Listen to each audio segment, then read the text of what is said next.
Hello दोस्तों, स्वागत है आपका मेरे YouTube channel perfect accounting solution में। आज मैं आपको सिखाऊंगा कि आरसीएम की एंट्री कैसे करते हैं। जो हमारा नया प्रोविज़न आया आरसीएम ऑन रेंट, उसको आप टैली में कैसे मेंटेन करेंगे। तो चलिए स्टार्ट करते हैं।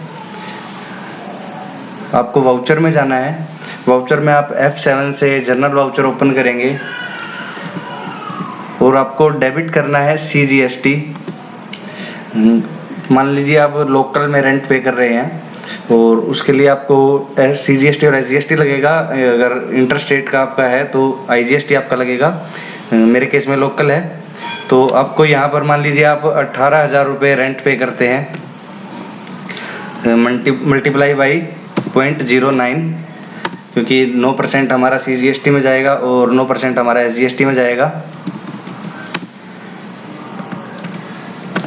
इसको आप एंटर करेंगे। क्रेडिट आपको करना है RCM on rent, RCM on rent payable.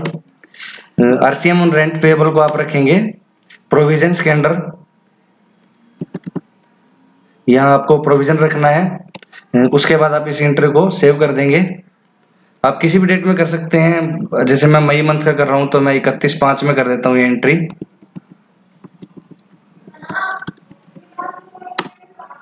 तो इससे क्या होगा, जो हमारा GST का बैलेंस है वो जितना हमने डाला है, ये देखिए 1620 रुपये हमें डाला है, तो 1620 रुपये से डेबिट हो गया और इतने रुपए से हमारा CGST और SGST बढ़ जाएगा।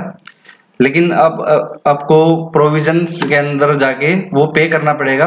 अब जैसे RCM है हमारा जो 900 रुपये है, ये हमारा अप्रैल मंथ का पेएबल है। मैंने अभी तक पे की एंट्री नहीं की है, मैं इसकी एंट्री भी कर देता हूँ। अल्टे जिस भी मेथड से आप पेमेंट कर रहे हैं, डेबिट करेंगे आप RCM पेएबल को, RCM रेंट पेएबल 900 रुपये, और क्रेडिट कर देंगे आप। अगर बैंक से पेमेंट कर रहे हैं तो बैंक से करेंगे, अगर कैश कर रहे हैं तो कैश करेंगे। ये एंट्री मान लीजिए मेरे को 3B से पहले करनी होती है, यानी 20 मई से मैंने ये एंट्री ये पेमेंट की होगी, तो इसकी पेमेंट मैं मान लीजिए 18 मई को मैंने पेमेंट कर दी। इसको मैं सेव कर देता हूँ।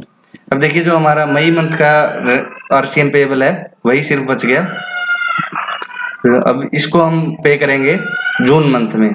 तो वाउचर में जाएंगे, पेमेंट में जाएंगे, RCM ऑन रेंट पेएबल 3240 रुपये, और जिस मेथड से आपने पेमेंट की है वो आप मेथड सिलेक्ट कर देंगे। इसकी पेमेंट हम करेंगे जून में।